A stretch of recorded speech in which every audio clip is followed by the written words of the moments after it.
हम कब तक इस अंधी को पालेंगे? इसकी शादी कौन करेगा? कोई पागल ही होगा जो एक अंधी लड़की से शादी करेगा। देखो जमील, अब फैसला करना होगा। अब्बा ने बहुत जमीन छोड़ी है, बाग हैं, खेत हैं और वो पुराना मकान भी है। और पानी का क्या है, कुआं गहरा खुदवा लेना, मीठा पानी निकल आएगा। अल्लाह पे भरोसा रखो, हम पे बोझ बनने से तो अच्छा है अपनी जागीर की मालकिन बनो। यह कहानी एक ऐसी बदकिस्मत बेटी सुमीरा की है जिसकी आंखों में रोशनी नहीं थी मगर दिल में अल्लाह का नूर था। बाप के मरने के बाद सगे भाइयों ने खून के रिश्तों को पानी से भी सस्ता कर दिया। उन्होंने अपनी ही मासूम और नाबीना बहन को जायदाद से बेदखल करने के लिए बंजर जमीन और खारे पानी का एक सूखा हुआ कुआं उसके हिस्से में डाल दिया, यह सोचकर कि वह प्यासी मर जाएगी। लेकिन उन्हें क्या खबर थी कि जिसे दुनिया ठुकरा देती है उसे अल्लाह थाम लेता है। उस अंधेरी और वीरान रात में उस सूखे कुएं से कुछ ऐसा निकला जिसने पूरी दुनिया को हैरान कर दिया। यह कहानी आपके दिल को झकझोर देगी और आंखों में आंसू ला देगी। क्या वाकई सब्र का फल इतना मीठा हो सकता है? यह जानने के लिए इस दर्दनाक मगर इबरतनाक कहानी को आखिर तक महसूस करें। गांव की पुरानी हवेली में आज मातम का शोर था। आसमान पर काले बादल छाए हुए थे, जैसे कुदरत भी करीम बख्श की मौत पर आंसू बहाने को तैयार हो। करीम बख्श इस इलाके के माने हुए जमींदार थे, नेक दिल, दीनदार और अल्लाह से डरने वाले इंसान। उनकी पूरी जिंदगी अपनी औलाद को पालने और उन्हें हलाल रिज्क खिलाने में गुजरी थी, मगर आज जब उनका जनाजा आंगन से उठ रहा था तो सबसे ज्यादा रोने वाली आवाज उस कोने से आ रही थी जहां उनकी नाबीना बेटी सुमीरा बैठी थी। सुमीरा जिसे दुनिया की कोई रंगत दिखाई नहीं देती थी, मगर अपने बाप का प्यार उसे सबसे ज्यादा महसूस होता था। वह बार बार हवा में हाथ टटोल रही थी जैसे अपने बाबा का हाथ थामना चाहती हो। उसके दोनों बड़े भाई असलम और जमील लोगों के बीच खड़े थे। उनके चेहरों पर दुख था मगर आंखों में वो गहराई नहीं थी जो एक बाप के जाने पर होती है। शायद इसलिए कि बाप के जाने के बाद अब वो दौलत और जमीन के मालिक बनने वाले थे जिसका इंतजार वो बरसों से कर रहे थे। जनाजा उठ गया, लोग कब्रिस्तान की तरफ चल दिए। सुमीरा वहीं चौखट पर बैठी रह गई। उसकी आंखों से बहने वाले आंसू रुकने का नाम नहीं ले रहे थे। उसे लग रहा था कि आज उसकी दुनिया की वो लाठी टूट गई है जिसके सहारे वो इस अंधेरी दुनिया में चलती थी। घर की औरतें, असलम की बीवी शबाना और जमील की बीवी नाजिया उसे तसल्ली देने के बजाय आपस में फुसफुसा रही थी।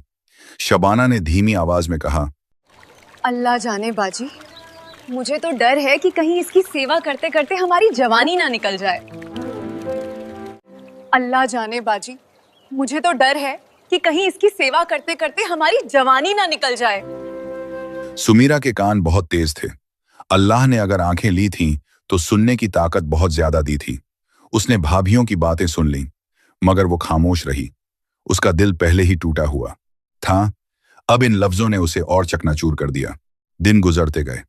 करीम बख्श के इंतकाल को अभी 40 दिन भी पूरे नहीं हुए थे कि घर का नक्शा बदलने लगा। पहले जो दस्तरख्वान पूरी शान से बिछता था, अब वहां सिर्फ गिने चुने लोगों की जगह रह गई थी। सुमीरा को पहले उसके कमरे में खाना मिल जाया करता था। उसके बाबा खुद अपने हाथों से उसे निवाला खिलाते थे, मगर अब उसे वक्त पर खाना मिलना भी मुश्किल हो गया था। कभी दोपहर का बचा हुआ खाना रात को दे दिया जाता तो कभी रूखी सूखी रोटी उसके हाथ पर रख दी जाती। सुमीरा ने कभी शिकायत नहीं की। वो जानती थी कि अब सर पर बाप का साया नहीं है। वो बस नमाज की पाबंदी करती और पन्नोमाज पर बैठकर अल्लाह से बातें करती। उसका विर्द बस यही था कि या अल्लाह मुझे किसी का मोहताज ना करना। मगर भाइयों के दिल तो पत्थर के हो चुके थे। शैतान ने उनके दिलों में लालच का बीज बो दिया था। एक रात जब सुमीरा अपने कमरे में जाग रही थी तो उसे आंगन से भाइयों की तेज आवाजें सुनाई दी। असलम कह रहा था, देखो जमील, अब फैसला करना होगा। अब्बा ने बहुत जमीन छोड़ी है, बाग हैं, खेत हैं और वो पुराना मकान भी है। हम कब तक इस अंधी को पालेंगे? इसकी शादी कौन करेगा? कोई पागल ही होगा जो एक अंधी लड़की से शादी करेगा। जान, मगर है तो वो हमारी बहन ही।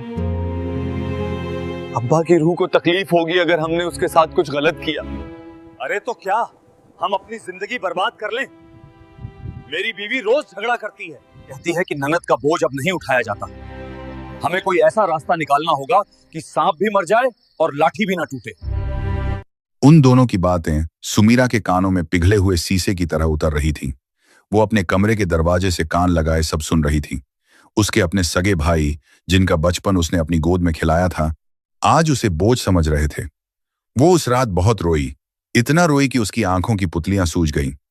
उसने आसमान की तरफ मुंह करके कहा, या मेरे मालिक, अगर तूने मुझे आंखें नहीं दी तो मुझे दुनिया से उठा क्यों नहीं लिया? मैं अपनों पर बोझ बनकर नहीं जीना चाहती। अगले दिन सुबह सवेरे पंचायत बुलाई गई। नहीं, गांव की पंचायत नहीं, बल्कि घर के आंगन में भाइयों की पंचायत। असलम ने सुमीरा को बुलाया। सुमीरा दीवार का सहारा लेते हुए धीरे धीरे आंगन में आई और एक कोने में सिमट कर बैठ गई। असलम ने गला साफ करते हुए कहा, सुमीरा, देख अब अब्बा नहीं रहे, घर का खर्चा चलाना मुश्किल हो रहा है। हम दोनों भाइयों ने अपना अपना हिस्सा बांटने का सोचा है। हम चाहते हैं कि तेरा हिस्सा भी तुझे दे दिया जाए ताकि तू अपनी मर्जी की मालिक रहे। सुमीरा खामोश रही। उसे समझ नहीं आ रहा था कि वो क्या कहे। असलम ने आगे कहा, देख, गांव के पास वाली उपजाऊ जमीन और ये हवेली तो हम दोनों भाइयों ने रख ली है, क्योंकि हम खेतीबाड़ी करते हैं और परिवार वाले हैं। हतेरे हिस्से में हमने वो पुरानी पहाड़ी के नीचे वाली 5 बीघा जमीन और वहां बना हुआ पुराना कमरा दे दिया है। वहां एक कुआं भी है, तू आराम से वहां रह सकती है। सुमीरा का दिल धक से रह गया। वो जानती थी कि पहाड़ी के नीचे वाली जमीन बंजर है, वहां सालों से घास का एक तिनका नहीं उगा। और वो कुआं, जिसे पूरा गांव खारा कुआं कहता था, उसका पानी इतना कड़वा और खारा था कि जानवर भी उसे नहीं पीते थे। वो कुआं बरसों से सूखा पड़ा था। भाईजान, मैं अकेली वहाँ कैसे रहूंगी? मुझे कुछ नहीं दिखाई देता, वहाँ तो पानी भी नहीं है। जमील कुछ बोलने ही वाला था कि शबाना बीच में बोल पड़ी, अरे वाह, कैसी बातें करती हो? 5 बीघा जमीन कम होती है क्या? लोग तरसते हैं अपनी छत के लिए। और पानी का क्या है, कुआं गहरा खुदवा लेना, मीठा पानी निकल आएगा। अल्लाह पे भरोसा रखो। हम पे बोझ बनने से तो अच्छा है अपनी जागीर की मालकिन बनो। सुमीरा समझ गई कि अब फरियाद करने का कोई फायदा नहीं। यह फैसला सुनाया नहीं जा रहा, उस पर थोपा जा रहा है। उसने एक गहरी सांस ली और अपनी लाठी उठाई। उसने कहा, ठीक है भाईजान, अगर आप लोगों की यही मर्जी है तो मुझे मंजूर है। अल्लाह मेरे साथ है, वो मुझे भूखा नहीं मरने देगा। उसने अपने छोटे से पोटली में 2 जोड़ी कपड़े रखे, अपने बाबा की एक पुरानी तस्बीह उठाई और घर के दरवाजे की तरफ चल पड़ी। जाते वक्त उसने एक बार मुड़कर उस घर को महसूस करना चाहा जहां उसका बचपन गुजरा था। उसने दीवारों पर हाथ फेरा, उसकी उंगलियां कांप रही थीं। किसी ने उसे नहीं रोका, ना असलम ने, न जमील ने। भाभियां तो खुश थीं कि बला टली। सुमीरा घर से निकली तो दोपहर का सूरज आग बरसा रहा था। रास्ता पथरीला और ऊबड़ खाबड़ था। एक नाबीना लड़की के लिए वो सफर किसी आग के दरिया से कम नहीं था। वो बार बार ठोकर खाती, गिरती, फिर संभलती। उसके पांवों में छाले पड़ गए थे, कांटे उसके दामन को तार तार कर रहे थे, मगर वो चलती रही। उसकी आंखों में रोशनी नहीं थी, मगर पैरों को उस बंजर जमीन का रास्ता याद था जहां बचपन में वो बाबा के साथ जाया करती थी। काफी घंटों की मशक्कत के बाद वो उस जगह पहुंची। वहां खामोशी का राज था, वीराना इतना कि हवा की सरसराहट भी डरावनी लगती थी। वहां एक टूटा फूटा कमरा था जिसकी छत आधी गिरी हुई थी, और सामने वो मनहूस कुआं था जो सालों से प्यासा था। सुमीरा ने उस कोठरी में पनाह ली। रात हो गई, अंधेरा गहरा हो गया, जंगल के जानवरों की आवाजें आने लगी। सुमीरा डर के मारे कोने में दुबक गई। उसे भूख भी लगी थी और प्यास भी, मगर वहां न खाने को रोटी थी, न पीने को पानी। उसने अपनी सूखी जुबान अपने होंठों पर फेरी। प्यास से उसका हलक कांटे की तरह चुभ रहा था। वो उठी और अंदाजे से कुएं की मुंडेर तक गई। उसने वहां पड़ी एक पुरानी बाल्टी को टटोला। रस्सी भी वहीं थी, मगर बहुत कमजोर। उसने सोचा शायद कुएं की गहराई में थोड़ा बहुत पानी हो। उसने बिस्मिल्लाह पढ़कर बाल्टी कुएं में डाली। बाल्टी नीचे गई, बहुत नीचे। आखिर में एक थक की आवाज आई। पानी की छपाक नहीं सुनाई दी, बल्कि पत्थरों से टकराने की आवाज आई। सुमीरा का दिल टूट गया। कुआं पूरी तरह सूखा था। उसने फिर भी हार नहीं मानी। उसने रस्सी खींची। बाल्टी ऊपर आई तो उसमें सिर्फ गीली मिट्टी थी। वो मिट्टी भी इतनी खारी थी कि उसे चाटा नहीं जा सकता था। सुमीरा वहीं कुएं की मुंडेर पर सर रखकर रो पड़ी। उसने कहा, या अल्लाह, तूने इस्माइल अलैहिस्सलाम के लिए रेत से चश्मा जारी किया था। तेरी ये बंदी आज प्यासी है। मेरे पास कोई जरिया नहीं, बस तेरा आसरा है। वो रात सुमीरा ने प्यास और आंसुओं के साथ गुजारी। सुबह हुई तो सूरज की तपिश और बढ़ गई। प्यास अब बर्दाश्त से बाहर हो रही थी। सुमीरा को लगा कि अगर आज पानी नहीं मिला तो वो मर जाएगी। उसने फैसला किया कि वो खुद कुएं में उतरेगी और अपने हाथों से मिट्टी खोदेगी। शायद नीचे कहीं पानी की कोई बूंद मिल जाए। यह एक नाबीना लड़की के लिए मौत के मुंह में जाने जैसा था। कुआं गहरा था और उसकी ईंटें कमजोर, मगर जीने की चाहत इंसान से कुछ भी करवा सकती है। सुमीरा ने रस्सी को कुएं के पास लगे एक सूखे पेड़ के तने से मजबूती से बांधा। फिर वो धीरे धीरे टटोलते हुए कुएं के अंदर उतरने लगी। उसके हाथ पैर छिल रहे थे। कई बार उसका पैर फिसला, मगर उसने रस्सी नहीं छोड़ी। आखिरकार वो कुएं की तलहटी में पहुंच गई। वहां की जमीन थोड़ी गीली थी। उसने अपने नाजुक हाथों से मिट्टी खोदना शुरू किया। उसके पास कोई फावड़ा या कुदाल नहीं था। वो अपनी उंगलियों से, अपने नाखूनों से उस सख्त और पथरीली जमीन को कुरेद रही थी। उसके नाखूनों से खून रिसने लगा। मिट्टी के साथ उसका खून भी मिल रहा था, मगर वो खोदती रही। 1 घंटा गुजरा, 2 घंटे गुजरे। सुमीरा पसीने में शराबोर थी। उसका दम घुट रहा था। तभी अचानक उसकी उंगलियां किसी सख्त और ठंडी चीज से टकराईं। यह पत्थर नहीं था, इसका एहसास कुछ अलग था। उसने जल्दी जल्दी आसपास की मिट्टी हटाई। वहां एक मटका जैसा कुछ दबा हुआ था। उसका दिल जोर से धड़कने लगा। क्या यह पानी का कोई पुराना स्रोत है? उसने और जोर लगाया और उस चीज को बाहर खींचने की कोशिश की। वो एक भारी धातु का कलश था जिसका मुंह कसकर बंद किया गया था। सुमीरा ने सोचा शायद इसमें पानी हो। उसने पूरी ताकत लगाकर उसका ढक्कन खोलने की कोशिश की। ढक्कन बहुत पुराना था और जंग लगा हुआ था। काफी जद्दोजहद के बाद ढक्कन खुला। सुमीरा ने अपना हाथ अंदर डाला। अंदर पानी नहीं था। अंदर कुछ छोटे छोटे पत्थर थे, ठंडे, चिकने और भारी पत्थर। सुमीरा को मायूसी हुई। उसे लगा यह कंकड़ हैं। उसने गुस्से और झुंझलाहट में उस कलश को पलटना चाहा, मगर तभी उसका हाथ एक अजीब सी चिकनी सतह पर गया। उसने उन पत्थरों को टटोला। वो आम पत्थर नहीं लग रहे थे। उनका आकार बहुत सलीके से तराशा हुआ था। सुमीरा नाबीना थी, मगर जौहरी की बेटी थी। उसके दादा पुराने जमाने में पत्थरों का काम करते थे। बचपन में वो दादा के पास बैठकर पत्थरों को छूकर बता देती थी कि कौन सा पत्थर असली है। उसने एक पत्थर उठाया और उसे अपने दांतों से हल्का सा टकराया, फिर उसे अपने गाल से लगाया। उसकी ठंडक रूह में उतर गई। उसका दिल गवाही देने लगा, यह कांच नहीं है, यह पत्थर नहीं है, यह तो कुछ और है। यह हीरे हैं, कच्चे हीरे और नीलम। सुमीरा का जिस्म कांपने लगा। उसे याद आया कि उसके दादा बताया करते थे कि बहुत पहले हमारे बुजुर्गों ने अपनी कमाई का एक बड़ा हिस्सा मुश्किल वक्त के लिए इसी जमीन में कहीं छुपाया था, जिसे बाद में लोग भूल गए थे। क्या अल्लाह ने उसे उसी खजाने तक पहुंचा दिया था? मगर इस वक्त उसे हीरों की नहीं, पानी की जरूरत थी। दौलत प्यास नहीं बुझा सकती। सुमीरा ने आसमान की तरफ चेहरा उठाया, भले ही वो कुएं की गहराई में थी। उसने कहा, या अल्लाह, तेरा शुक्र है तूने मुझे ये दौलत दी, मगर मुझे पानी चाहिए, मुझे जिंदगी चाहिए, ताकि मैं तेरे दीन के काम आ सकूं। उसने कलश को एक तरफ रखा और फिर से दूसरी तरफ खोदना शुरू किया। अल्लाह की शान देखिए, कलश के ठीक नीचे वाली मिट्टी ज्यादा गीली थी। जैसे ही उसने वहां से मिट्टी हटाई, एक ठंडा फव्वारा फूट पड़ा। पानी का सोता फूट चुका था। मीठा और ठंडा पानी तेजी से ऊपर आने लगा। सुमीरा ने चुल्लू भरकर पानी पिया। वो पानी नहीं, आब हयात था। उसकी प्यास बुझ गई। उसने जी भरकर अल्लाह का शुक्र अदा किया। अब सुमीरा के पास 2 नेमतें थीं, पानी और वो बेशकीमती खजाना।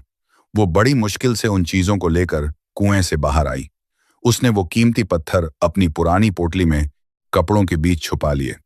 अब सवाल यह था कि वो इस दौलत का क्या करे।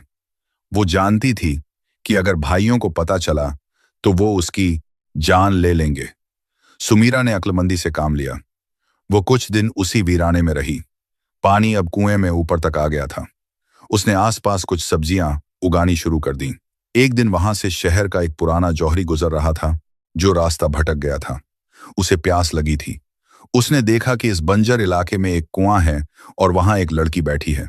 उसने पानी मांगा। सुमीरा ने उसे पानी पिलाया। जौहरी ने पानी पीकर दुआ दी, अल्लाह तुझे खुश रखे, इतना मीठा पानी मैंने आज तक नहीं पिया।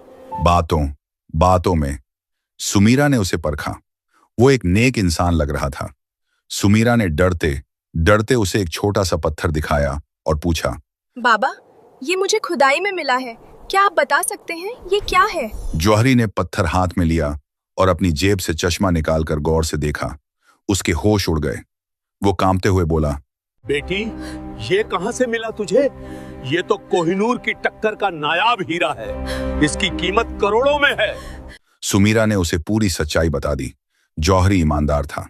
उसने कहा, बेटी तू घबरा मत, मैं तुझे इसका सही दाम दिलाऊंगा। अल्लाह ने तुझे माला माल कर दिया है।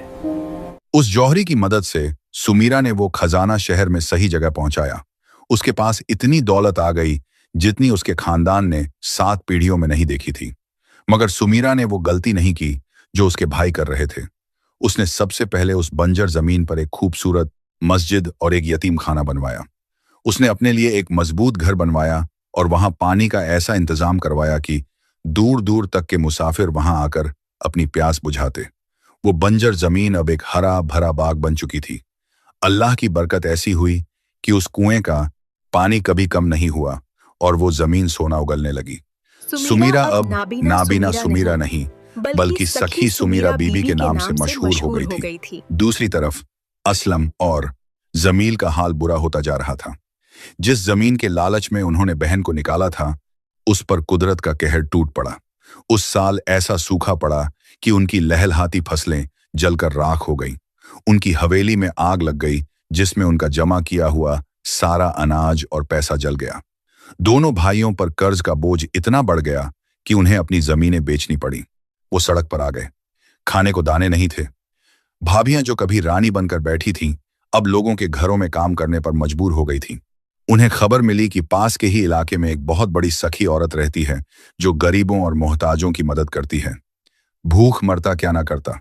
दोनों भाई और उनकी बीवियां उस हवेली की तरफ चल पड़े। जब वो वहां पहुंचे तो देखा कि एक आलीशान लंगर चल रहा है।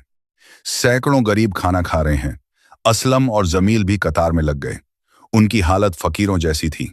कपड़े फटे हुए, चेहरे पर धूल और आंखों में बेबसी। जब उनकी बारी आई तो सामने तख्त पर एक औरत बैठी थी। उसका चेहरा नूरानी था। आंखों में रोशनी नहीं थी, मगर चेहरे पर ऐसा जलाल था कि नजरें नहीं टिकती थीं। वो सुमीरा थी। असलम ने जैसे ही उसे देखा, उसके हाथों से कटोरा गिर गया। वो चीख पड़ा, सुमीरा। जमील भी सन्न रह गया। वो दोनों कांपने लगे।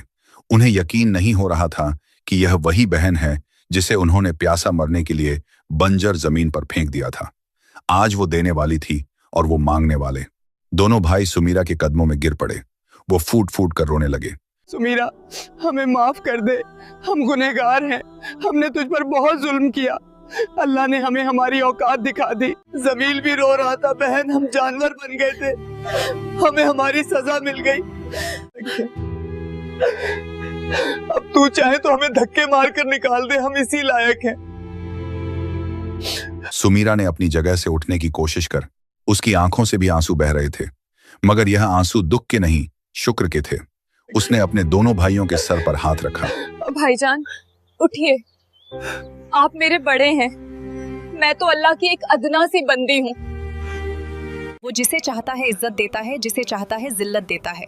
मैंने अपना मामला अल्लाह पर छोड़ा था और अल्लाह ने मेरे सब्र का फल मुझे दे दिया। ये दौलत, ये हवेली सब अल्लाह का है, मेरा कुछ नहीं। अगर आप लोगों को अपनी गलती का एहसास हो गया है तो अल्लाह माफ करने वाला है। मैं तो आपकी बहन हूँ, मैं कैसे अपना खून भूल सकती हूँ। वहां मौजूद हर शख्स की आंखें नम थीं। सुमीरा ने उन भाइयों को माफ कर दिया, मगर एक शर्त रखी। उसने कहा, आप लोग यहाँ रह सकते हैं, मगर मालिक बनकर नहीं, खादिम बनकर। आपको इन यतीमों और गरीबों की खिदमत करनी होगी।